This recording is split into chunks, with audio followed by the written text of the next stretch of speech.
Salut à tous et salut à toutes et bienvenue dans cette seconde partie de notre étrange voyage qui va nous mener au cœur de l'univers des Red Rooms.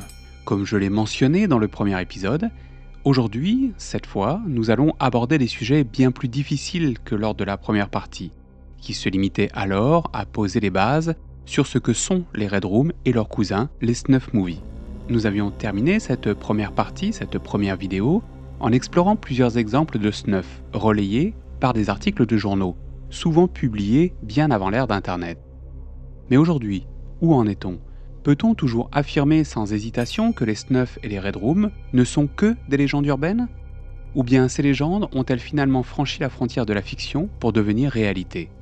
C'est ce que nous allons découvrir ensemble. Bon voyage.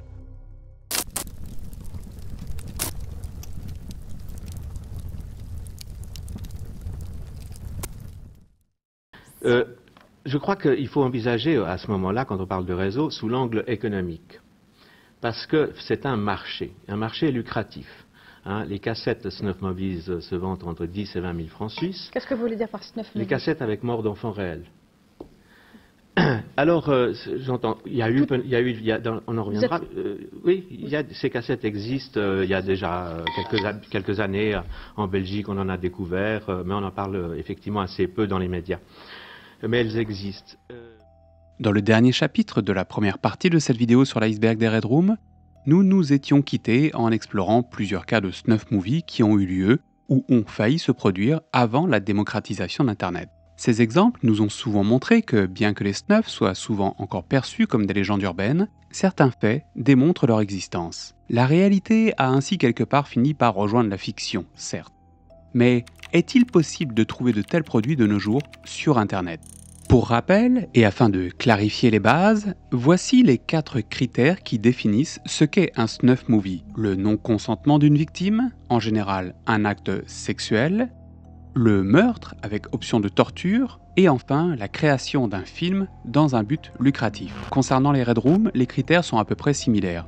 On retrouve le non-consentement d'une victime, la torture avec le meurtre en option, le tournage de la scène dans un but de monétisation avec un ajout de taille, l'implication d'un public qui influence le sort des victimes. La différence majeure réside dans le mode de diffusion. Dans le cas du snuff, la vidéo est, elle, préenregistrée puis distribuée.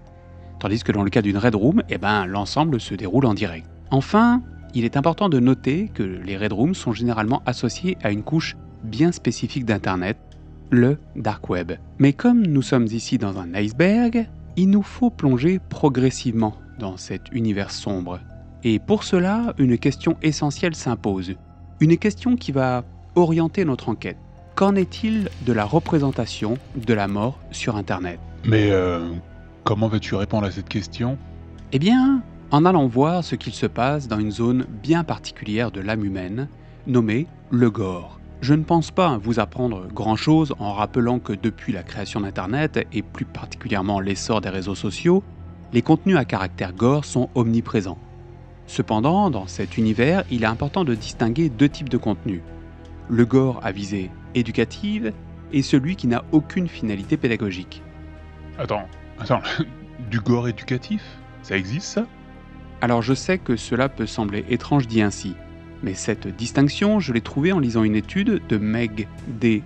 Lonergan intitulée « Harlem of Darkness, site web gore et choquant comme le tourisme noir de l'espace numérique ». La différence entre le gore dit éducatif et le gore sans intention pédagogique est en fait assez simple. Par exemple, lorsque j'étais personnellement un minot, à l'école, on nous avait montré des photos de l'Holocauste, montrant la mort de victimes dans les camps de concentration. Mais, en même temps que passaient ces diapositives, on nous contait l'histoire ayant mené l'humain à commettre de telles atrocités.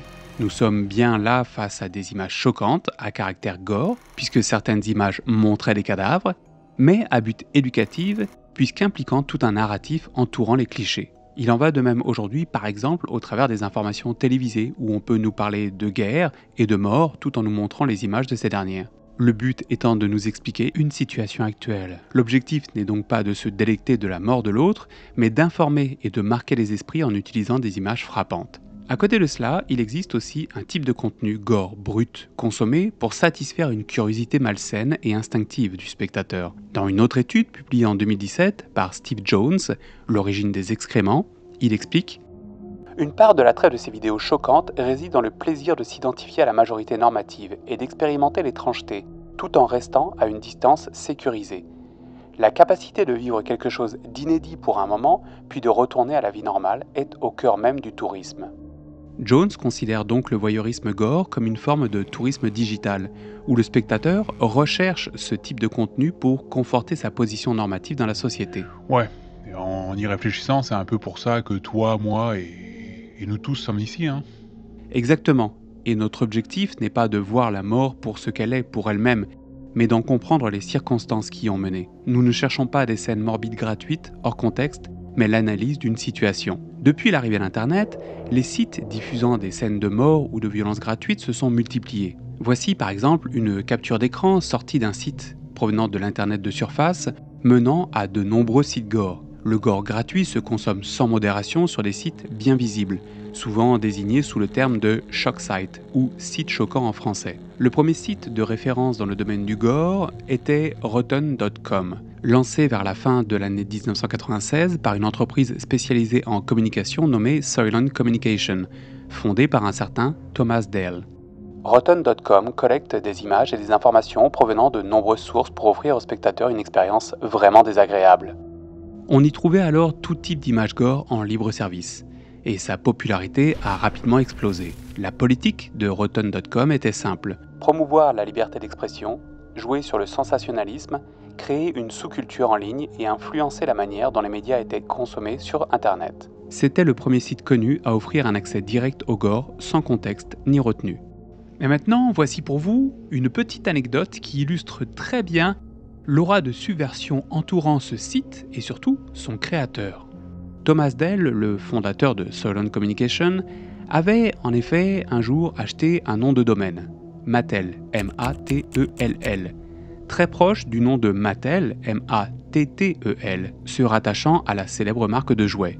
Son intention est bien sournoise, celle de détourner les enfants faisant une faute de frappe vers son site Rotten.com. Suite à ça, Mattel a tenté une action en justice et obtenu la redirection du domaine Mattel, M-A-T-E-L-L, vers un autre site que Rotten.com. Au bout du compte, au fil des années, Rotten.com a accumulé pas mal de problèmes légaux, ce qui a mené le site à fermer en 2012. Entre-temps, en 2000, un autre site gore voit le jour, ogriche.com, qui, à l'image de Rotten.com, rassemble divers contenus à caractère gore, absurde et trash. Plus tard, en 2006, le site va devenir liveleak.com, un nom différent mais avec le même type de contenu, bien que présenté sous une façade un peu plus propre. LiveLeak se distinguait en se positionnant comme un site à visée journalistique sans censure, ce qui n'a pas été sans controverse. Les premiers problèmes sérieux sont apparus lorsque le site a diffusé la vidéo non censurée de l'exécution de Kim Sung-il, un volontaire sud-coréen présent en Irak en 2003 pour aider la population. Sauf que le 30 mai 2004, il fut enlevé par un groupe terroriste et sa mort filmée a ensuite été mise en ligne sur le site LiveLeak. Cette publication a provoqué la colère de groupes de hackers et d'activistes sud-coréens qui ont alors lancé des attaques contre LiveLeak, sans toutefois parvenir à les faire fermer. En 2008, le cofondateur de LiveLeak, un certain Hayden Hewitt, reçoit des menaces de groupes islamiques pour avoir autorisé la diffusion d'une vidéo à caractère anti-islamique sur son site. Mais c'est en 2007 que LiveLeak gagne en notoriété, en publiant sans aucune censure la vidéo de l'exécution de Saddam Hussein. En 2014, le site connaît un nouveau pic d'attention lorsqu'il diffuse une autre vidéo d'exécution, celle du journaliste américain James Foley, assassiné par l'organisation terroriste ISIS. Après cette controverse, les fondateurs de LiveLeak décident de ne plus autoriser les vidéos d'exécution produites par l'État islamique. Ces controverses amènent LiveLeak à changer de nom encore une fois en 2021 pour devenir cette fois-ci itemfix.com, un site bannissant désormais tout contenu gore et violent, adoptant une ligne beaucoup plus modérée. Jusque-là, mis à part une tendance vers du contenu violent, cruel, trash, rien ne nous rapproche vraiment de ce qui nous intéresse, le snuff et sa suite logique, les Red Rooms. Cependant, en 2008, un autre site va faire son apparition, bestgore.com, créé par le Canadien Mark Marek. Ce site se distingue dans la communauté gore pour ses photos et vidéos extrêmement graphiques, mais aussi pour la possibilité d'y laisser des commentaires, permettant des échanges directs entre consommateurs sans passer par le biais de forums. Puis en 2012, une vidéo intitulée One Lunatic, One Ice Pick fait son apparition sur le site, marquant un tournant dans sa notoriété. Alors il se pourrait que vous ayez sans doute entendu parler de cette vidéo, car elle était envoyée directement à Marek par la personne qui a filmé et commis les actes en question. Ok, mais que montre-t-elle ? Eh bien, sur cette vidéo, on y voit un jeune chinois nommé Lin Jun, étudiant alors à l'université Concordia. Ce dernier est installé dans une chambre et il va devenir la victime d'un autre jeune homme qui filme une série d'actes horribles, torture, mutilation, meurtre et plus encore. L'auteur de ces actes est Eric Clinton Kirk Newman, plus connu sous son nom de scène, Luca Rocco Magnotta. La vidéo a été publiée pour la première fois sur le site Best Gore. Et paradoxalement, c'est cette diffusion qui a permis aux autorités d'identifier et d'arrêter Magnotta. Ce que je veux dire par là, c'est qu'il se pourrait que sans l'apparition de cette vidéo sur le site Best Gore, Magnotta pourrait sans doute être aujourd'hui encore en liberté. Mais Marek, le créateur de Best Gore, pour avoir autorisé sa publication, sera condamné à 3 mois de prison, suivi de 3 mois de travaux d'intérêt généraux. Le site Best Gore a continué d'exister jusqu'en 2020, date à laquelle il a disparu totalement. Aujourd'hui, même la Wayback Machine, qui archive des millions d'anciennes pages web disparues, a décidé que le lien vers Best Gore ne devait pas figurer dans ses archives. En continuant notre bonhomme de chemin, nous tombons en 2015 sur le site Run the Gauntlet. Le site est encore en ligne et n'a jamais été inquiété jusqu'alors pour la simple et bonne raison qu'au fil du temps et les années passant, le gore a fini par être accepté, même s'il dérange. Les moteurs de recherche les autorisent et ce, sans donner plus d'outils de contrôle afin d'empêcher les enfants d'y avoir accès. Ce que je déplore totalement, personnellement. Pour vous donner un ordre d'idée de ce que vous trouverez sur ce site, voici sa phrase de bienvenue. Les vidéos les plus immondes, écœurantes et difficiles à regarder sur internet. Le contenu de ce site est similaire en fait à ce que l'on a déjà vu précédemment, mais sa notoriété ne s'est pas acquise à cause d'une vidéo en particulier ou de son contenu, mais à cause d'un test que les créateurs du site ont mis en place. Running the Gauntlet est un test pour voir si vous pouvez supporter les profondeurs d'internet. Contenu sensible. Il contient du contenu pour adultes. Vous devez être majeur dans votre pays pour continuer. Préparez-vous. Un test ? Mais comment ça un test ? Eh bien, écoute ça, tu vas comprendre. Le nom du site n'a pas été choisi par hasard. En anglais, Running the Gauntlet signifie littéralement devoir faire face à un groupe de personnes vous critiquant ou vous attaquant. Historiquement, l'expression renvoie en fait à une forme de châtiment militaire pratiqué jusqu'à la fin du 19e siècle. Dans ce contexte et dans cette période, le condamné devait passer entre 2 rangées de soldats qui, équipés de lances ou d'épées, le frappaient jusqu'à ce qu'il atteigne la fin du corridor formé par les rangées de soldats. Souvent, cette épreuve lui était fatale. Sur le site en question, le fameux test consiste non pas à traverser un couloir de soldats, mais à visionner une série de vidéos, 20 au total, classées par ordre croissant d'intensité, allant de la plus soft à la plus difficile à supporter moralement. Les participants, acceptant le défi, doivent alors regarder ces vidéos sans détourner les yeux du niveau beginner jusqu'au niveau final appelé insane. Une fois la vidéo lancée, vous n'avez plus la possibilité de l'interrompre. Le bouton stop sous chaque vidéo vous fait ainsi quitter le challenge. Pour que la suivante démarre, il faut d'abord visionner la précédente jusqu'à la fin. Et bien entendu, rien ne vous oblige à aller jusqu'au bout. Le site propose simplement un défi purement perverse, sans autre objectif. À côté de ça, on trouve également un autre challenge, avec cette fois 41 vidéos gore, mais beaucoup moins désagréables que celles trouvées dans le test précédent. Ensemble, elles totalisent 1 heure de visionnage auquel il faut résister et n'apportent absolument rien de positif. Je vous déconseille par ailleurs de tenter l'expérience, c'est totalement inutile et écœurant. Mais cela donne une idée des contenus libre-service facilement accessibles que l'on peut trouver sur internet. En ce qui concerne notre passage au travers des sites gore, eh bien nous allons en rester là pour cette liste, qui bien entendu n'est pas exhaustive. En 2024, il serait de toute façon impossible d'en faire le tour tant il en existe des centaines. En suivant notre parcours, on constate que depuis l'avènement d'Internet, accéder à des vidéos de décès, de suicide, voire de meurtre, est devenu non seulement simple, mais presque banal. Pour vous en convaincre, créez simplement un compte sur le réseau social X, anciennement Twitter, et il est probable qu'en quelques jours seulement, voire moins que ça, vous croiserez sur votre timeline des vidéos de violence, de bagarres, de soldats tombant au combat, dont certaines sont parfois très trash. Cependant, nous ne sommes pas ici dans le monde des Red Rooms, car il ne s'agit jamais de contenu diffusé en direct, Cela nous rapproche néanmoins très fortement des snuff movies. Pour s'en rendre compte, prenons simplement la vidéo de Luca Magnotta, que ce dernier avait envoyé sur le site Best Gore. Lin Jun n'était pas consentant, il y a eu un acte sexuel, il y a eu un meurtre et la scène a été filmée. Il ne manquait alors plus que l'aspect monétaire pour en faire un véritable snuff movie. Cependant, quelle que soit la nature des vidéos diffusées sur ces sites, elles sont gratuites et ne peuvent donc entrer dans la définition stricte d'un snuff. Si l'on met de côté l'aspect financier, par contre, alors oui, nous y sommes vraiment presque. Cela dit, les vidéos de ce genre, comme celle de Magnotta, ne sont pas courantes sur les sites Gore. Autrement, ces derniers fermeraient tous très rapidement. Pour trouver pire, par contre, il va nous falloir aller ailleurs, descendre un cran plus bas, dans le monde du dark web.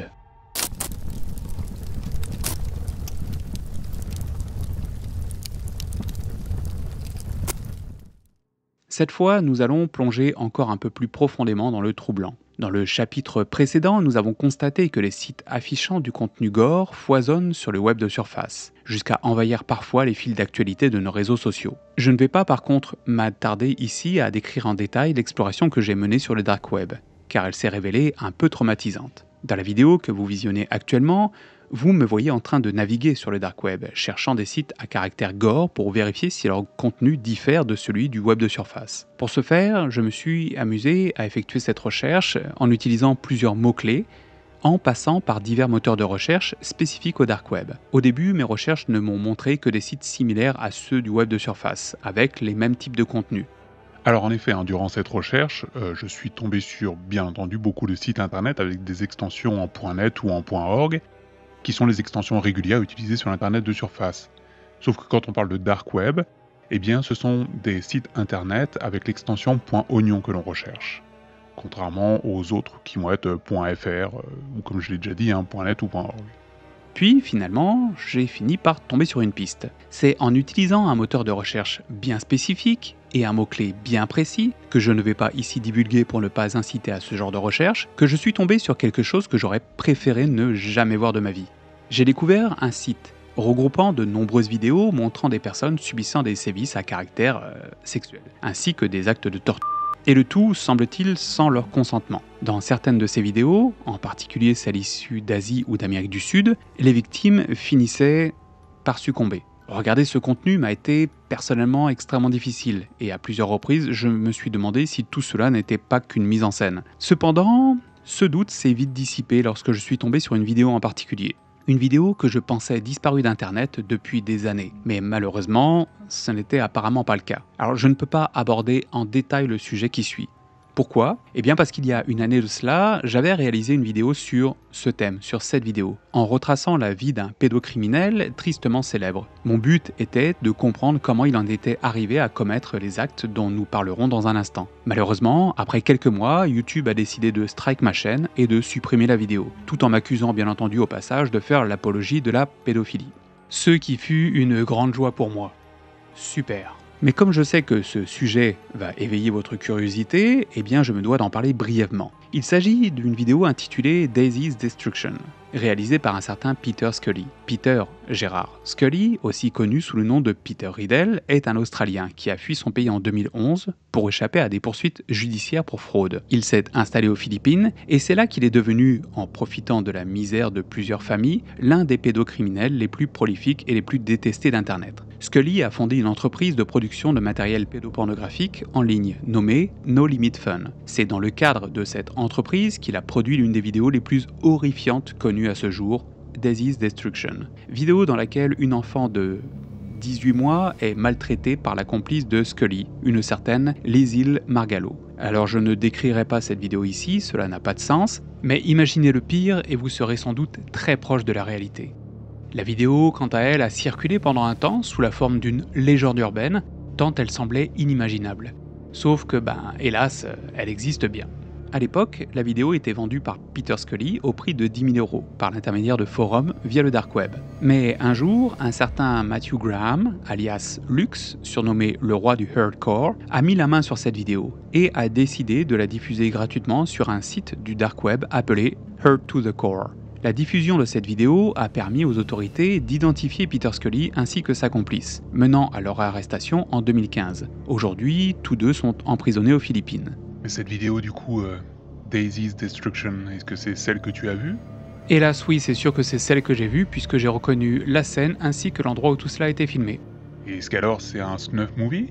Non, bien que beaucoup sur internet qualifient ce film de snuff movie, voire de Red Room, ce n'est techniquement pas le cas. Voici un extrait typique de ce que l'on peut lire sur ce sujet.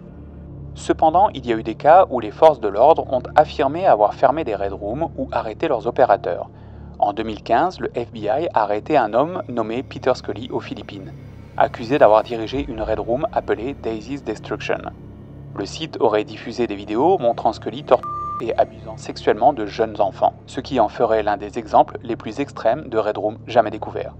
Mais comprenons bien que pour que cette vidéo soit une Red Room, elle aurait dû être diffusée en direct, avec un public ayant payé pour y assister en temps réel. Or, ce n'était pas le cas. Quant au snuff, il aurait fallu que la victime soit assassinée. Mais encore une fois, et heureusement, ce n'est pas le cas dans Daisy's Destruction, car la jeune personne y figurant est toujours en vie. On n'est donc ici ni face à une Red Room, ni face à un snuff, même si l'on s'en rapproche encore une fois beaucoup. Pour comprendre comment cette confusion est née, on peut lire l'article « Vous voulez un internet encore plus dark ?» écrit par la journaliste d'investigation et spécialiste du dark web, Aileen Ormsby. Dans son analyse, elle déclare « Aussi vile et troublante que soit cette série, il ne s'agissait pas de snuff. Les gens ont mélangé deux histoires à propos de Scully. Il a créé Daisy's Destruction, une série de 4 films montrant le viol et la torture de jeunes filles, mais il a également été arrêté pour le meurtre d'une enfant dont le corps a été retrouvé chez lui. Daisy, elle, a été retrouvée vivante et placée sous protection, tout comme d'autres enfants apparaissant dans les vidéos. Quant à l'enfant décédé, il n'existe aucune preuve qu'un enregistrement de sa mort ait été réalisé. » Aileen résume ici très bien la situation. En conclusion, il est aujourd'hui possible d'accéder à des vidéos de suicide, meurtre ou viol sur le web de surface ainsi que sur le dark web, mais aucune ne réunit les critères pour être qualifiée de snuff movie, et encore moins de Red Room, qui doit par définition être diffusée en direct. Passons maintenant à la suite de notre enquête.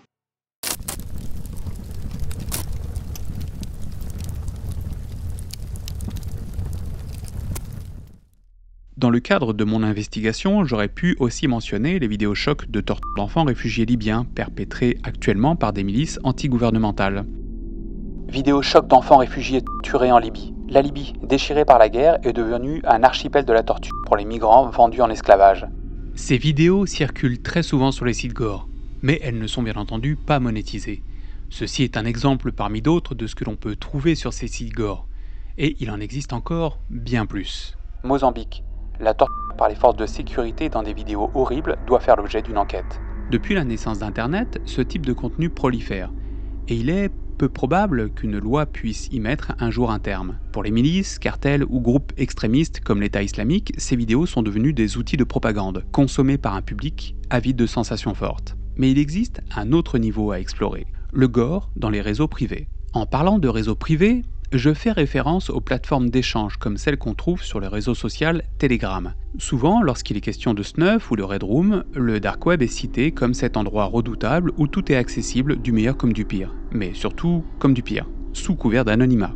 Alors oui, le dark web permet une forme d'anonymat qui laisse croire aux utilisateurs qu'ils peuvent y publier ce qu'ils souhaitent sans crainte. Cependant, un autre outil, encore plus insidieux, est devenu un canal d'échange privilégié de contenu dérangeant. Telegram. Cette plateforme se distingue par ses canaux d'échange privés, chiffrés, dans lesquels tout peut être partagé à l'abri des regards indiscrets. Alors je tiens à vous prévenir, mais à ce stade, si vous êtes sensible, je vous conseille de quitter simplement la vidéo. Car ce que nous allons aborder a été extrêmement difficile pour moi à étudier, tout comme il le sera pour vous à écouter. Arrêtons-nous sur une plateforme similaire en Chine, nommée QQ. Alors je suis désolé, mais son nom c'est vraiment QQ. En 2020, un groupe s'est constitué sur ce réseau, avec un objectif simple et sinistre. Adopter des chats pour les torturer, les tuer et partager les vidéos de ces actes. Ils utilisaient des discussions privées pour échanger leurs exploits, documentés par des photos ainsi que des vidéos. Dans cette affaire sordide, on n'est pas loin d'un snuff movie.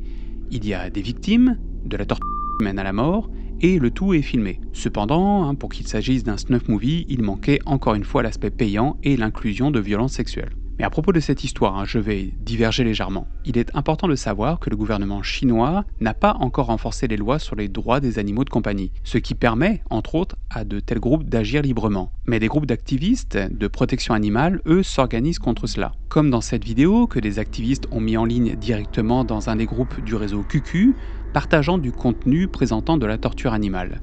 Leur but, la dissuasion. Dans cette vidéo, on voit un jeune homme nommé Lee qui se vantait d'adopter jusqu'à 3 à 5 chats par semaine pour les maltraiter par la suite. Ici, dans cet extrait vidéo, il est contraint de manger des excréments à même le sol avant de se donner des gifles. Les activistes filment la scène pour bien faire comprendre aux tortionnaires que, malgré l'inaction de leur gouvernement, leurs actes ne resteront pas impunis.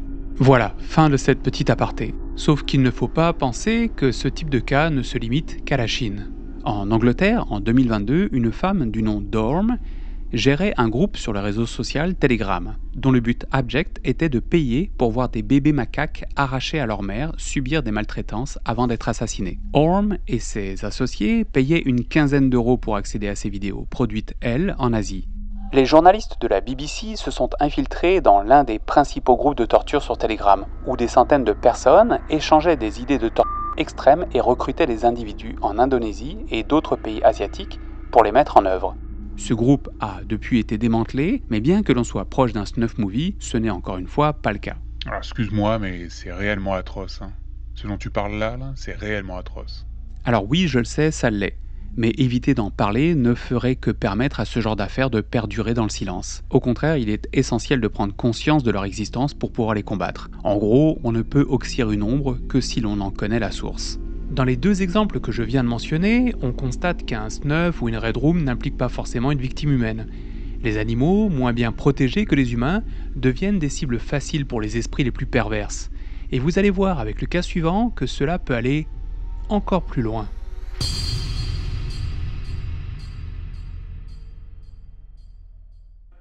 Who are you and what do you do? My name is Adam Britton. I'm a zoologist, and that means that I study animals. I study the interactions between animals and their environment, and also the interactions with people, which is very important. I live in Darwin, which is in northern Australia, and I have got 5 crocodiles and 2 dogs and my wife who run a business with me. L'homme que vous venez d'entendre s'appelle Adam Britton. Adam est un chercheur zoologiste australien basé dans le nord de l'Australie. Il a acquis avec l'aide de sa femme une excellente réputation comme spécialiste des crocodiles. Il est même probable que vous l'ayez déjà vu sans le savoir, car ce dernier est apparu à plusieurs reprises dans des documentaires tournés par la BBC ou le National Geographic, parfois aux côtés de personnalités comme M. David Attenborough. Cependant, Adam mène une double vie, et c'est ce côté sombre qui nous rapproche du monde du snuff. Mais avant de continuer, je tiens à préciser que lors de mes recherches au travers du dark web, j'ai découvert des éléments que j'aurais préféré ne juste jamais voir. Et attention, je n'ai jamais cliqué sur une seule vidéo, cela ne m'intéresse en rien. Mais sur l'un des sites que j'ai exploré, je suis tombé sur une vidéo payante. Alors bien entendu, je n'ai pas visionné cette vidéo, mais j'ai bien vu la vignette, et j'ai reconnu l'endroit qui était montré. C'était ce lieu. Sur cette vignette, on voyait également un homme cagoulé qui se tenait debout avec un chien à ses côtés, ainsi qu'un titre en dessous, Monster Cerberus en action. Maintenant que vous avez cette information, nous allons pouvoir revenir sur la vie d'Adam et vous allez comprendre le lien avec cette vignette. Ce scientifique réputé faisait partie d'un réseau actif dans un groupe de discussion privée sur Telegram, où il partageait du contenu extrêmement perturbant. Je ne vais pas vous décrire les détails, mais sachez que cela impliquait des chiens, des abus sexuels, de la torture allant jusqu'à la mort, et que le tout était allègrement filmé. Et ces vidéos, Adam les réalisait précisément ici, dans ce conteneur que j'ai reconnu sur la fameuse vignette dont je vous ai parlé un tout petit peu plus tôt. Ce qui m'a troublé durant mon investigation, c'est que à l'origine, le contenu que proposait Adam, en tout cas d'après ce que j'ai compris, était gratuit, et seuls les membres de ce groupe privé Telegram y avaient accès. Son contenu remplissait alors presque toutes les caractéristiques d'un snuff. On y trouvait de l'abus sexuel, de la torture allant jusqu'à la mort, et les vidéos étaient enregistrées puis diffusées. Mais il manquait un dernier élément, le contenu payant. Sauf que sur le dark web, j'ai découvert l'une de ces vidéos, avec un accès payant. En résumé, si Adam est celui qui a publié son propre contenu payant sur le dark web, alors nous serions réellement face à un snuff movie. même si les victimes sont des chiens. Mais si c'est un membre de ce groupe Telegram qui l'a mis en ligne sans son accord pour faire de l'argent, alors il ne s'agirait pas vraiment d'un snuff movie, puisque ce n'est pas Adam lui-même qui aurait mis sa propre vidéo payante en ligne. Le problème, c'est qu'il est actuellement impossible de savoir qui est réellement derrière la publication payante de ces vidéos sur le dark web. Ah ouais, c'est impressionnant, mais dégueulasse tout à la fois. Hein. Je pense qu'on n'a jamais été aussi près de confirmer l'existence d'un snuff, non ?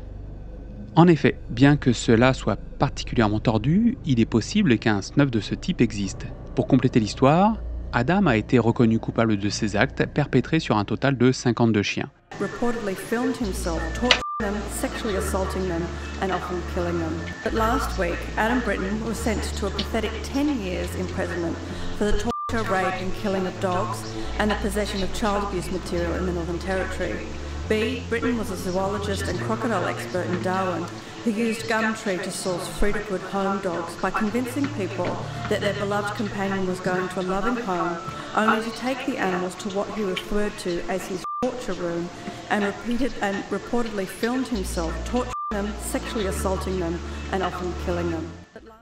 Mais de mon point de vue, il persiste un problème.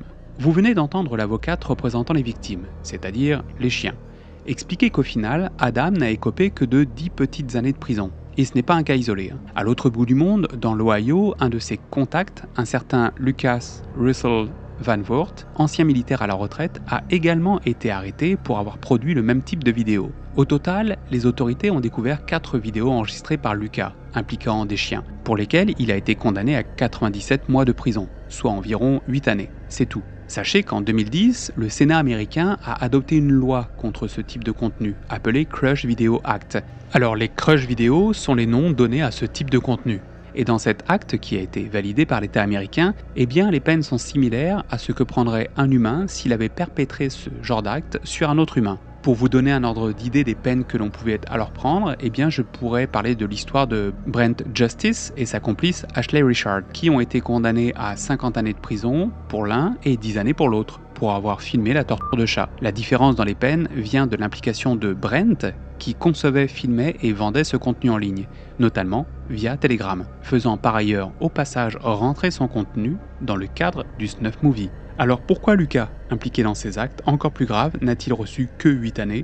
Je l'ignore. Cette parenthèse étant fermée, je vous propose maintenant de continuer notre enquête. Ce qu'il faut retenir ici, c'est qu'aujourd'hui, le pire de l'humain ne se trouve pas forcément sur le dark web. Désormais, de simples réseaux sociaux cryptés peuvent répondre aux besoins de l'anonymat. Je pourrais aussi mentionner l'histoire du groupe néo-nazi 764 et de sa branche encore plus extrême, O9A. Au cœur de ce groupe, des individus étaient forcés, via des salons privés sur Telegram, de se filmer en train de se mutiler, voire même de se suicider.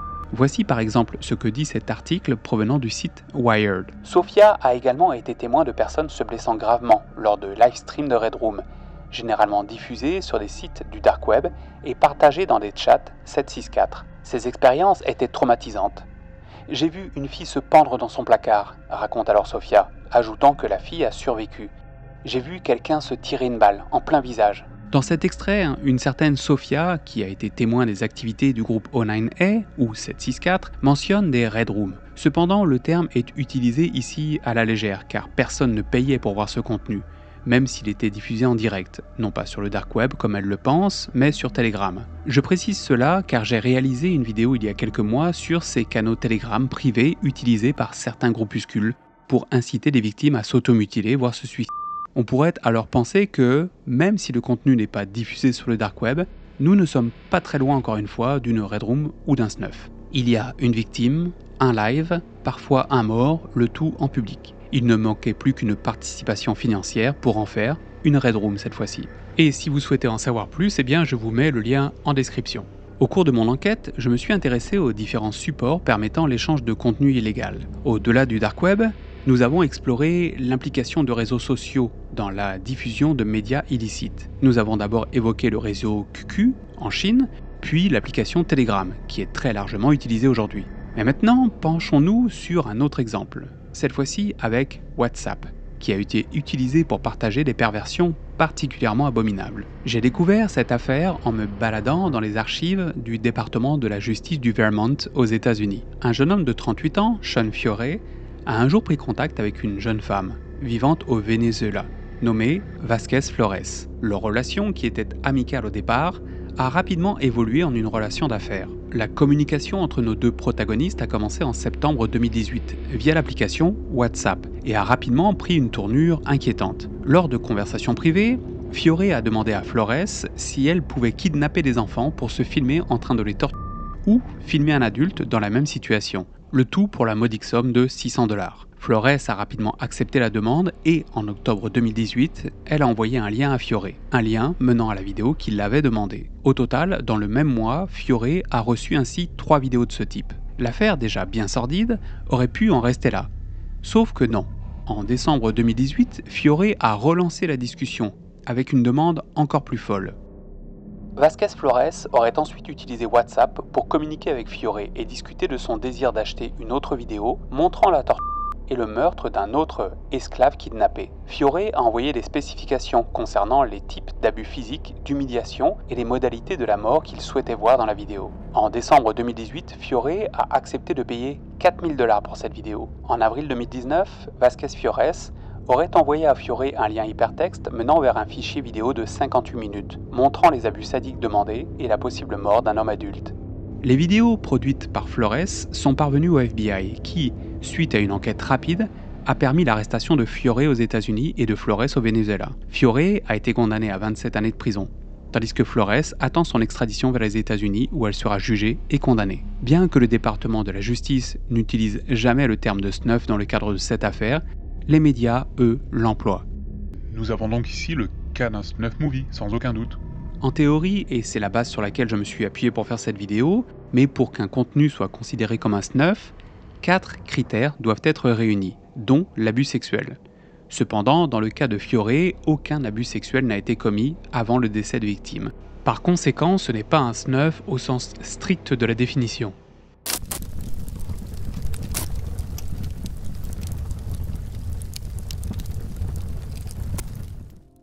Nous arrivons ici à un moment clé de notre enquête, qui, je vous le rappelle, a pour objectif de déterminer si oui ou non les Red Rooms existent bien au travers d'Internet. Une Red Room est une pièce dans laquelle des personnes sont torturées, voire tuées, devant un public de spectateurs via le dark web, ces derniers votant parfois ou enrichissant via un mode de paiement sur les tortures infligées à la victime.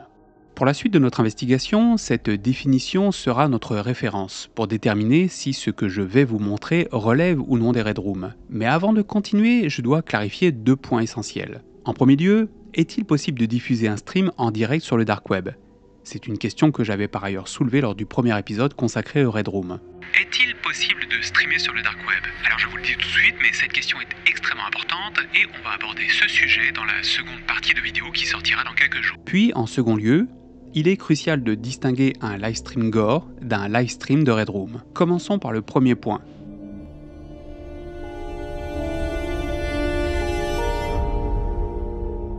Le dark web est un univers complexe, offrant une multitude de choses que l'on ne trouve pas sur le web de surface, telles que des drogues de toutes sortes, de fausses cartes d'identité, de faux diplômes, et même, en s'aventurant un peu plus dans les profondeurs, des organes humains.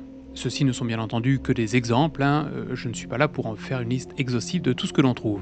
Comme le souligne Eileen Ormsby, si vous avez besoin de quelques organes de rechange, un cœur vous coûtera $65 000, un poumon $30 000 et un rein seulement $20 000.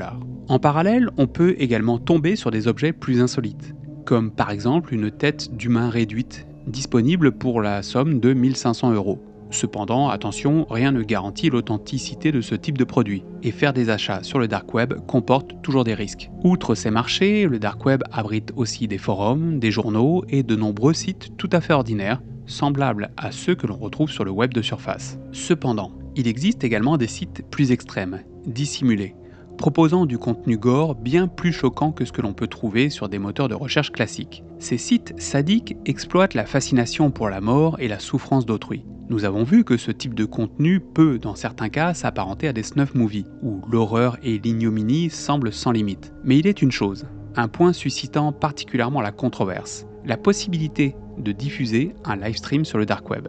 Prenons par exemple cet ancien fil de discussion sur Reddit datant de 2021, sur lequel un utilisateur nommé HackerEncoder, explique à un autre utilisateur qu'il est tout à fait faisable de diffuser en direct sur le dark web. Ou bien cet autre utilisateur, toujours sur Reddit, qui en 2018 nous explique que d'un côté, les Red Rooms n'existent pas, mais que de l'autre, il est possible de livestream sur le dark web. Ce qui retient particulièrement mon attention dans ce second exemple, ce sont les liens partagés dans la discussion, menant à un livestream réalisé par Mark Zuckerberg via la plateforme Tor. On peut voir dans cet extrait qu'à l'époque, Zuckerberg avait effectivement diffusé un livestream utilisant le protocole Tor, car l'adresse du stream avait une extension .oignon. Cependant, un détail technique crucial n'est pas mentionné dans cette vidéo. Comme je l'ai brièvement expliqué dans la première vidéo sur les Red Rooms, l'un des avantages de Tor et des adresses en .oignon est de garantir une certaine forme d'anonymat aux utilisateurs du dark web. Pour cela, Tor utilise un système appelé nœud. En résumé, ces nœuds sont des points de passage par lesquels transitent les sites du dark web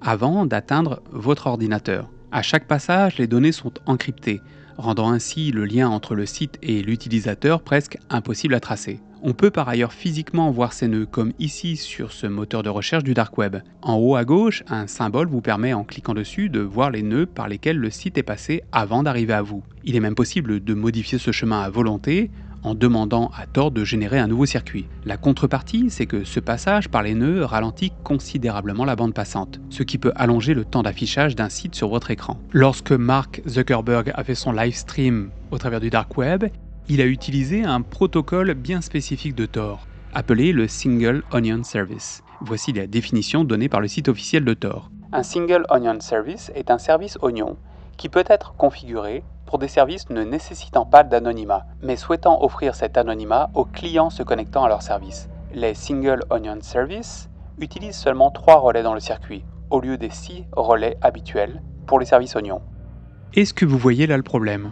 Oui, il est techniquement possible de faire un live stream sur le dark web, mais cela devient risqué non pas pour les spectateurs, mais pour celui qui diffuse. En utilisant le Single Onion Service, le diffuseur sacrifie son propre anonymat au profit d'une utilisation plus efficace de la bande passante. Pour bien comprendre, regardez cette page Vimeo. Ici, je suis en train de visionner un live stream en haute définition sans aucun problème.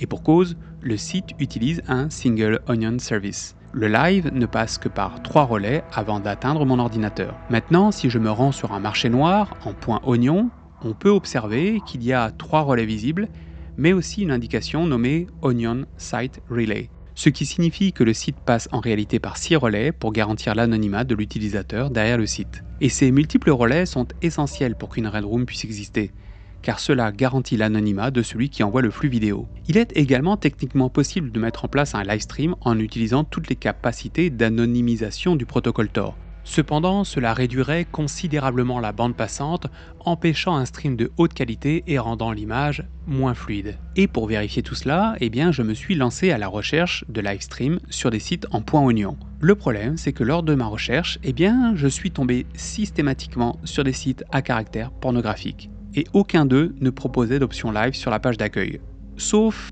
un que j'ai trouvé. Et ce dernier, malheureusement, offrait du contenu à caractère pédopornographique. Et si je dis cela, c'est parce que si le contenu avait été du simple porno, avec des adultes consentants, j'aurais fait le test pour voir si le live existe vraiment.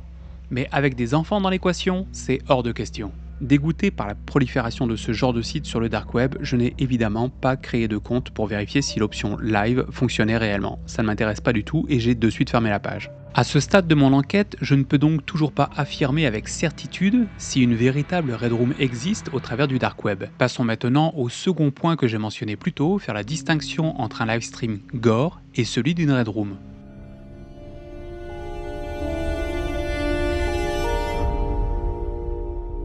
Dans le cas d'une Red Room, le concept est simple. Elle met en scène une victime qui sera soit abusée, soit torturée, voire tuée, le tout étant filmé en direct et diffusé sur internet. Le public ayant payé au préalable assiste à ce spectacle macabre. Il est crucial de distinguer cela d'un live stream gore, qui, bien qu'impliquant également une diffusion en direct avec des spectateurs, n'exige pas de paiement. Et suite à mes recherches, je peux vous affirmer que l'on peut très facilement tomber sur ce type de contenu, même si on ne le cherche pas. De nombreux articles de presse relatent ce genre de live stream involontaire. Et pour que vous compreniez de quoi je veux parler encore une fois, voici une suite d'exemples. En 2017, sur Facebook Live, des spectateurs ont assisté sans le vouloir au meurtre d'un homme de 26 ans, battu à mort par deux jeunes hommes, Ales Olovec, 20 ans, et Martin Kobak, 29 ans, dans le village de Podbogd, en Slovénie. Les personnes ayant assisté au live de ces deux jeunes hommes ne s'attendaient bien entendu pas à ce que ces deux derniers battent à mort un troisième. La même année, en République dominicaine, il y a eu l'assassinat de Luis Manuel Medina, animateur radio, et de son producteur, Léo Martinez,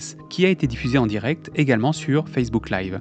Ils ont été abattus tous les deux par un homme armé non identifié alors qu'ils étaient en direct en pleine émission. On continue dans la même année, cette fois-ci en allant à Chicago, toujours sur le même réseau social sur lequel une maman se filmait en train de chanter dans sa voiture avec à ses côtés son mari ainsi que leur enfant âgé de 2 ans, installé lui à l'arrière du véhicule. Jusqu'à ce que soudainement, durant le live, un homme armé surgisse et décide de leur tirer dessus, tuant au passage l'enfant et le père.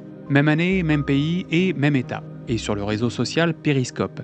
Cette demoiselle, Marina Lonina, 19 ans, a trouvé ça très amusant de filmer en live le viol d'une de ses amies de 17 ans par un jeune homme de 29 ans, Raymond Gates, qu'elles avaient toutes deux rencontré la veille. Marina dira à la police qu'elle n'a pas souhaité couper le live car elle était grisée par les likes que la vidéo recevait. On a aussi vu en Suède 2 jeunes hommes de 18 et 29 ans abuser d'une femme sur Facebook Live pendant 3 heures. Et vous avez bien entendu, 3 heures, avant que la police n'intervienne. Mais je comprends pas, pourquoi tant de temps avant d'agir ?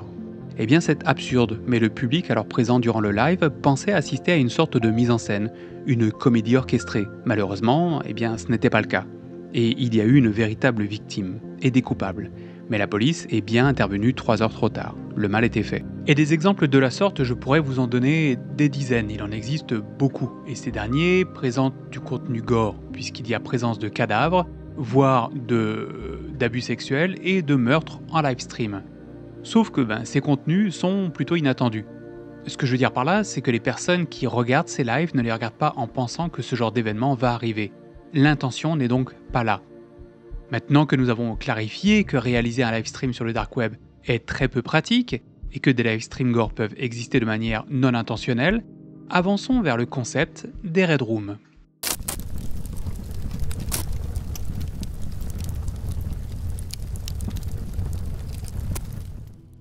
Pour ceux qui souhaiteraient réellement créer une Red Room, il est important de comprendre une chose essentielle. Le dark web n'est tout simplement pas l'endroit idéal. Pour cela, il y a mieux, plus facile d'accès, plus insidieux, Telegram, WhatsApp et tout autre type de réseaux sociaux proposant des zones privées, encodées, accessibles seulement par un petit groupe.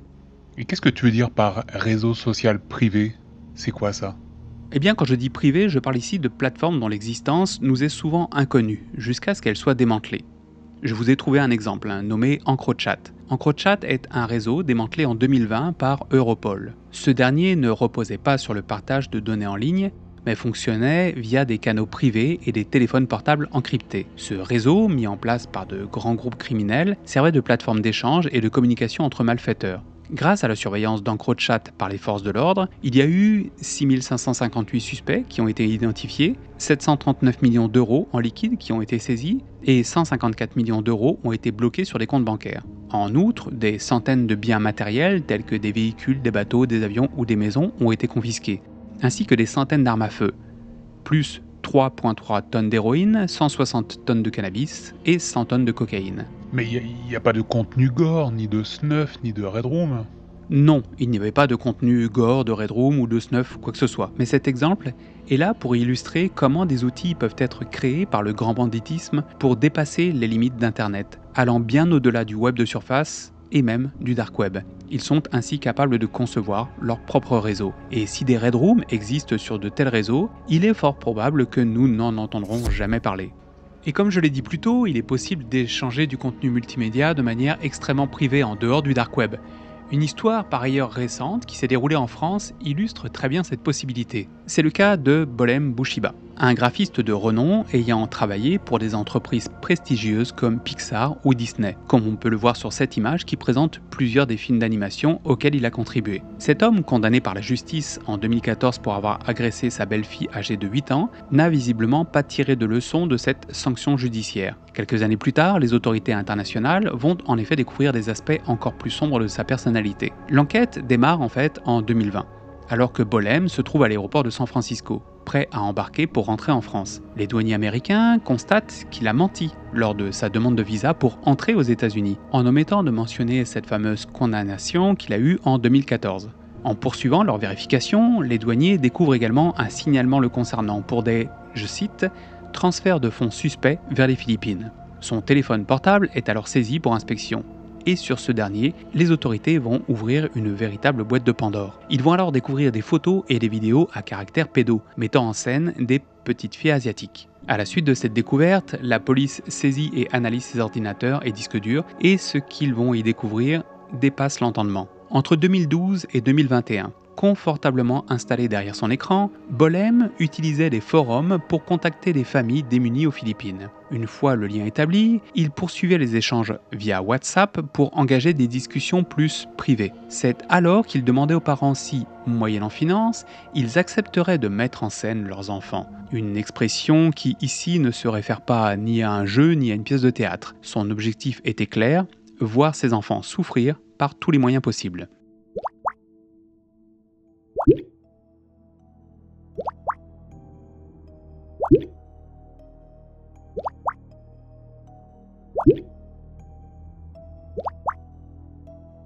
Ainsi, Bolem parvient à recruter des dizaines de familles démunies, les poussant à impliquer leurs enfants âgés de 2 à 10 ans dans des scènes abominables.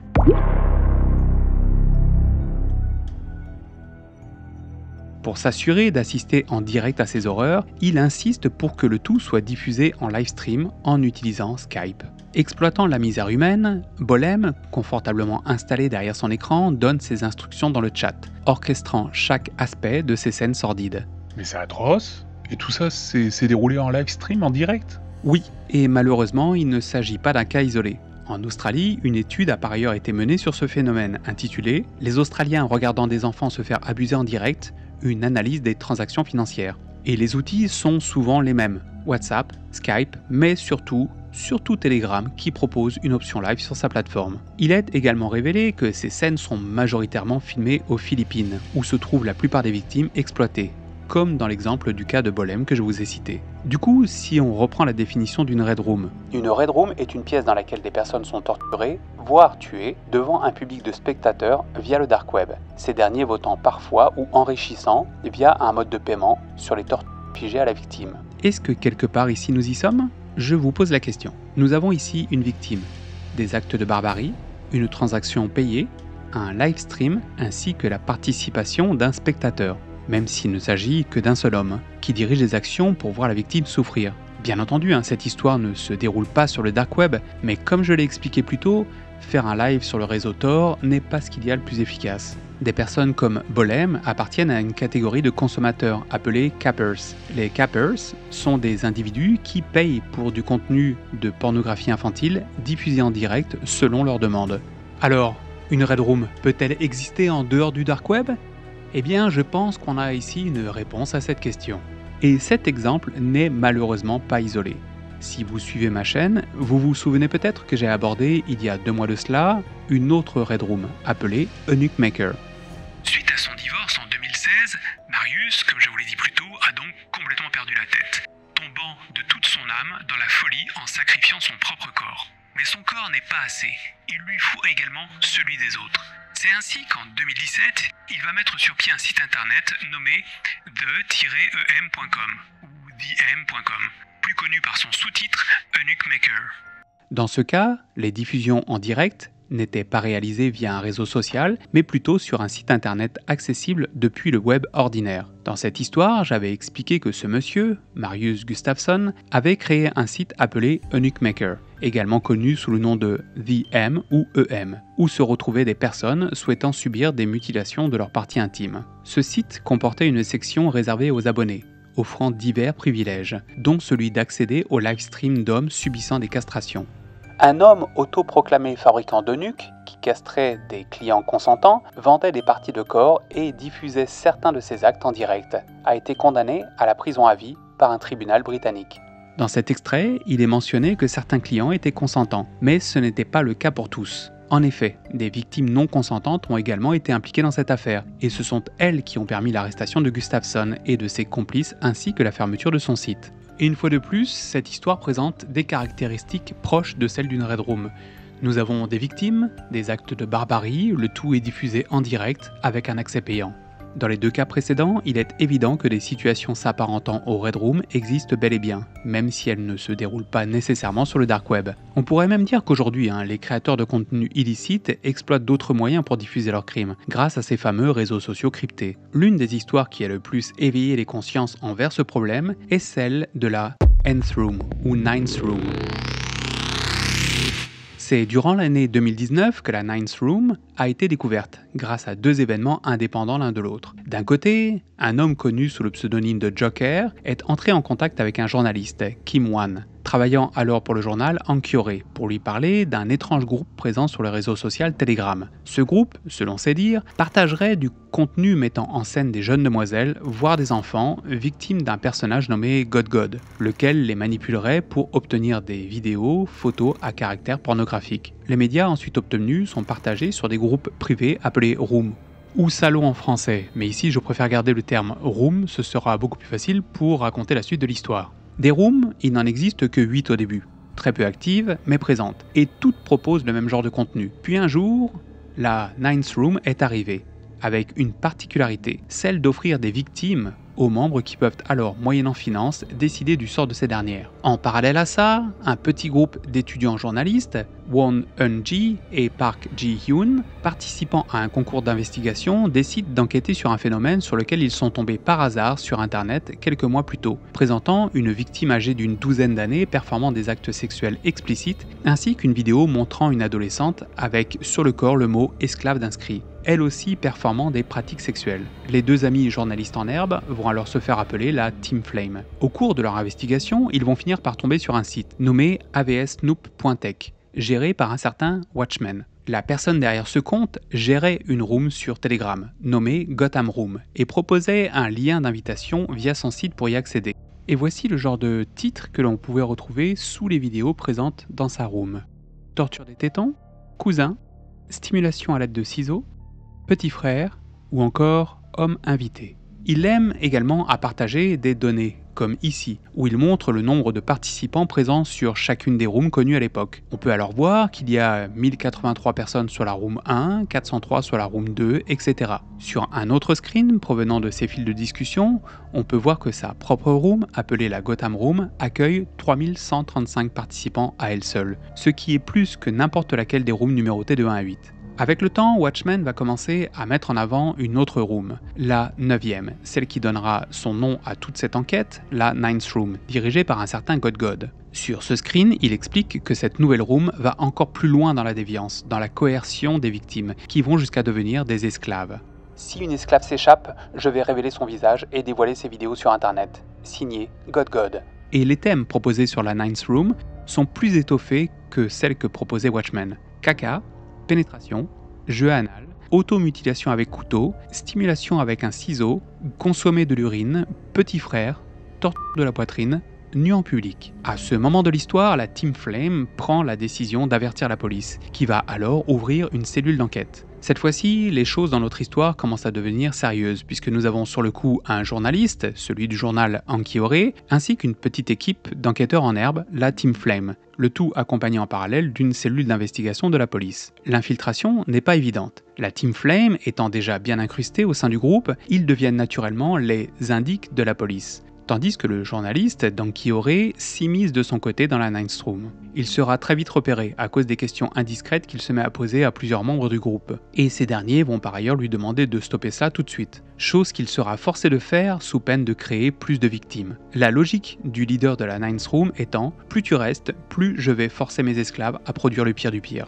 Aux côtés des rooms précédemment cités, va en apparaître soudainement une nouvelle, gérée par un type se cachant sous le pseudonyme de Rabbit. Sa spécialité, les contenus avec des enfants. Mais ce dernier n'a pas les épaules pour gérer un tel groupe et commence à donner des informations personnelles concernant sa vie, directement dans le chat du groupe qu'il gère. Il ne faudra alors que peu de temps à la police pour lui mettre la main dessus. De son côté, God, créateur de la Ninth Room, prenant connaissance de cette arrestation, va soudainement disparaître. mais expliquera dans le chat de son groupe qu'il doit le faire à cause de sa maman, qui lui demande de passer moins de temps sur son téléphone portable, et aussi à cause du fait qu'il est encore à l'école et qu'il n'a plus le temps. La Ninth Room se retrouve soudainement orpheline de tout contenu. Le journal Anki-Ore sort un article sur le sujet pour permettre au monde de prendre conscience de la situation, mais cela n'aura que peu d'impact sur le public. C'est là qu'apparaît soudainement un nouveau personnage, une nouvelle room, plus pervers, plus professionnelle que les précédentes, appelée la Baksa Room. Et cette Baksa Room est gérée par un personnage qui se fait lui appeler Baksa, ce qui signifie docteur en coréen du Sud. Baksa est un leader, un homme de poigne, qui sait comment trouver de nouvelles victimes rapidement, qui sait comment produire du contenu de qualité, qui sait comment répondre aux attentes de ses clients. À lui tout seul, Baksa va créer entre 70 et 80 rooms, mais n'en dirigera que 3 lui-même. On va ainsi retrouver la Hard Room, dont le prix d'entrée est de 170 €. Sur ce groupe, ce n'est pas Baksa qui propose ses photos ou vidéos d'esclaves, mais les utilisateurs eux-mêmes. Comme sur ce screen sur lequel un type propose une photo de sa fille de 5 ans, tandis qu'un autre propose des photos de son adolescent de 15 ans, et un troisième, une gamine de 4 ans. Ensuite, on retrouve la High Rolling Sponsor, au tarif doublé, soit 340 €. Cette dernière proposant par contre du contenu créé par Baksa, mais de manière assez éparse. Enfin, la room la plus connue de Baksa est la Wicker Room, la pièce maîtresse, dont le ticket d'entrée lui rapporte presque 700 € par client. Les règles de la room sont les suivantes. Pas de loli, pas de police, pas de vieux, pas de gore. Ce à quoi un de ses clients va par ailleurs lui demander « Mais y a-t-il quelque chose de bon alors ?» Baksa va lui répondre « Des images ». Et ce Baksa, s'il y a quelque chose qu'il sait faire dans sa vie, c'est manipuler les femmes pour les rendre en esclavage. Après les avoir attirées sur une page Telegram dédiée à l'embauche de demoiselles pour du mannequinat, il leur demande des photos ainsi que leurs informations personnelles en leur promettant de les aider à trouver de l'emploi. Sauf qu'en bout de course, il en profite pour créer un dossier sur les demoiselles et se sert des photos demandées à la base, sur lesquelles les filles sont souvent en dessous pour leur faire du chantage. Réalises-tu ce que ça va être ? On va voir si tu peux grandir en Corée en vivant normalement. Le numéro de ton père est le celui de ta mère. Je leur envoie les vidéos de suite. Je me fous que tu me balances. Qui a le plus à perdre ? Oh non, je n'ai pas vu le texte, j'étais à l'école. Je t'envoie la vidéo ce soir. Ok, tu as jusqu'à 22 h. Voilà le genre de manipulation que subissaient les filles qu'il arrivait à faire rentrer dans son monde de perversion. Et dans son monde, il s'en est passé des choses. Les filles devaient, pour montrer leur appartenance à Baksa, lui envoyer une photo avec inscrit sur leur corps « Certifié esclave de Baksa », en faisant ce signe de la main, symbolisant leur appartenance au groupe en tant qu'esclaves. Au sein du groupe, les filles subissaient les violences les plus atroces, violences demandées par les personnes ayant payé pour appartenir au groupe. Les filles, présentes sur le chat du groupe avec les clients de Baksa, se font alors rabaisser verbalement. Puis s'ensuit souvent les tortures les plus viles que vous pouviez imaginer. Les mutilations, les photos et voire les vidéos à caractère sexuel et j'en passe. Baksa, ayant sous la main toutes les informations concernant les victimes, il lui arrivait aussi de donner les informations à ses clients pour que ces derniers aillent parfois, à plusieurs et en live sur Telegram, violer la pauvre victime, qu'elle soit mineure ou non. En 2020, des journalistes de la chaîne sud-coréenne SBS et JTBC infiltrent à leur tour la room de Baksa et cherchent à rentrer en contact avec lui, en lui indiquant qu'il prépare une émission sur ces rooms dont ils comptent parler dans leur show TV appelé Why Story. En premier lieu, Baksa ne répond pas, il se terre dans le silence. Puis un jour, il sort de ce silence et se met à leur raconter tout et n'importe quoi. À un moment donné, il leur dit vivre au Cambodge, tandis que le lendemain, il s'avère qu'en fait, c'est en Chine. Il se perd en conjectures, mais souhaitant montrer que c'est lui le maître, il menace les journalistes en leur disant que s'ils font cette émission, une de ses esclaves va sauter du haut de l'immeuble de la SBS. Il donnera par ailleurs un nom à cette victime, l'appelant l'esclave des Spotlights. Vous allez voir, je vais vous créer votre propre esclave Spotlight JTBC. Je vais dévoiler son nom, son emploi, son adresse et ses vidéos publiques. Un bras de fer se met alors en place, mais avec l'aide de la police, la victime va être rapidement identifiée avant qu'elle ne soit poussée à obéir à l'ordre abject de Baksa et l'émission aura lieu. L'enquête continuant et allant de plus en plus en profondeur, la police va découvrir que pour se faire payer, Baksa n'utilise qu'une seule crypto-monnaie, nommée le Bestcoin. Baksa, apprenant cette découverte, il décide de multiplier les méthodes lui permettant lui d'être payé. Il va ouvrir un compte Monero, acquérir des bitcoins ou encore de l'Ethereum, mais va surtout se faire payer en cash. Sauf qu'il ne peut pas physiquement aller ramasser l'argent. Il ne peut pas physiquement se faire payer de main à main en cash. Pour cela, il va utiliser des agents, ramassant un peu partout dans le pays les sous qui lui sont destinés. Le protocole est très simple. Le client dépose l'argent à un endroit donné et l'un des sbires de Baksa va venir pour le ramasser et le lui ramener. Mais Baxa ne va pas changer que cela dans son protocole. Il va également se cacher sous de nouveaux pseudos pour pouvoir chatter plus tranquillement avec ses équipes. Il sera parfois Pop 1332, parfois Fox ou encore K8 Goose. Mais la police se rend compte de ces multiplications des pseudos et en établit une liste. Puis, ils font des recherches croisées pour établir où et quand ces pseudos sont utilisés. À force de recherche, un lien va être établi, permettant d'identifier que le compte K8 Goose a été en contact avec deux petites frappes, nommées Kim et Lee. Lorsqu'ils seront plus tard interrogés, Kim et Lee diront avoir travaillé pour un certain Monsieur Bak. Sauf que ce Monsieur Bak, c'est comme ça que se faisait appeler Baxa lorsqu'il échangeait sur son réseau avec les journalistes de la chaîne SBS ainsi que de la chaîne JTBC. En parallèle, une autre personne surnommée Buta, de son vrai nom Kang Hoon, va être interpellée. Ce dernier était engagé dans la production et distribution de contenu pour le compte de Baxa, mais également pour gérer ce qu'il appelle l'argent enveloppe. Les interrogatoires de Kim, Lee et Buta vont pointer vers un endroit spécifique, un immeuble dans lequel ils allaient déposer des paquets remplis d'argent dans une trappe qui était en théorie normalement prévue pour une lance à incendie. La police va alors surveiller la place et peu à peu vont finir par remonter la piste des paquets d'argent, pour remonter jusqu'à un jeune homme nommé Cho Ju-bin, aussi surnommé Baxa.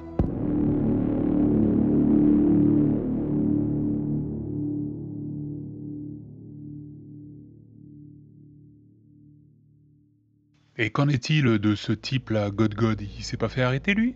Si, mais son histoire est différente et elle n'est pas en lien avec l'arrestation de Baxa. En fait, au moment où l'émission Why Story est sortie, un parallèle a été fait entre Baxa et God, expliquant au public que Baxa et son contenu étaient plus professionnels que celui de God. Vexé, ce dernier va contacter le directeur des programmes de la chaîne SBS pour le menacer. Sauf que dans l'ombre, agissait depuis quelque temps un groupe de hackers nommé la Red Team, qui depuis la disparition de God avait réussi à rassembler un gros montant d'informations à son sujet. Pour traiter ces informations, une autre personne entre alors en jeu, Kang In-wook, un hacker agissant du côté du bien. Ce dernier va retrouver dans les données cumulées par la Red Team des adresses IP de téléphones portables. Bien que God changeait constamment de réseau internet en utilisant un maximum de réseaux ouverts, mais en utilisant également à chaque fois un téléphone cellulaire différent, les enquêteurs vont réussir à découvrir l'endroit d'où God agissait et finiront par l'arrêter. Tout comme Cho Ju-bin, Moon Hyung-wook, dit God, va devoir répondre de ses actes. Voilà en quelque sorte ici comment se termine cette histoire, que je vous ai racontée plutôt brièvement. Baxa va en prendre lui pour 42 années de prison en octobre 2021. God n'en prendra lui que pour 34 années. Au total, ce sont 5757 personnes qui vont être inculpées pour les crimes perpétrés dans la Ninth Room, tout comme la Baxa Room. Dans cette histoire complètement folle, nous avons, comme lors de l'histoire de Bolem ou celle de l'Eunuch Maker, la présence de ce qui ressemble énormément à une Red Room, située en dehors du Dark Web. Et c'est pour cela que je voudrais ici appuyer sur un point. Je pense qu'au vu des transformations et des évolutions que subit Internet au fil du temps, il n'est plus utile de dire que les Red Rooms n'existent qu'au travers du Dark Web. C'est même plutôt obsolète. Si on reprend la définition des Red Rooms en transposant l'élément concernant leur lieu de présence, donc le Dark Web, pour le placer sur le web de surface, voire encore mieux sur les réseaux sociaux encryptés, alors oui, nous avons des Red Rooms. Nous avons des victimes, nous avons des personnes qui payent pour les voir souffrir, et le tout se fait lors de live stream. Ici, à mes yeux, il n'y a plus de doute. La légende est entrée insidieusement dans notre réalité, mais elle est là, sous nos yeux, et qui sait ce qui se cache encore en plein jour. Lors de mon voyage, lors de cette enquête, je peux également tristement témoigner du nombre impressionnant de sites internet présents sur le Dark Web, présentant du contenu violent, très réel, mettant souvent en scène des enfants. Parfois même, je suis tombé sur ce genre de sites sans les rechercher, juste en naviguant sur une mer de mots-clés dans l'espoir de découvrir un peu plus les profondeurs du Dark Web. Cet étrange voyage, je ne peux vous le cacher, mais a été pour moi une expérience très troublante. Si troublante qu'il m'est arrivé à plusieurs reprises de quitter mon écran en pleine recherche, écœuré de ce que je venais de voir. Je ne conseille à personne de se plonger dans ce genre d'enquête, car ce qu'il y a à découvrir n'est pas beau du tout, et vous fait facilement perdre foi en l'humanité. En conclusion, je pense qu'il est assez évident que oui, les snuff movies existent dans le réel, que oui, les Red Rooms existent aussi dans le réel, si tant est que l'on accepte que la définition de ces derniers soit à revoir pour les adapter à l'évolution d'Internet et de ses outils. Voilà, si vous êtes resté jusqu'au bout, je vous en remercie. Je sais que cette vidéo est choquante, mais il ne faut pas cacher la réalité de ce que l'humain peut faire de pire. Ça ne la fera jamais disparaître. Merci de nous avoir suivis dans ce nouvel étrange voyage. Prenez bien soin de vous, ainsi que de vos proches. Ciao, bye, et à la prochaine. Ok, Personnellement, moi, je suis dégoûté de ces horreurs, là. Je vais aller me regarder une petite vidéo de Minou. Mais je vous dis, prenez soin de vous, hein. Vraiment, prenez soin de vous et de votre famille. Ciao, bye, à la prochaine.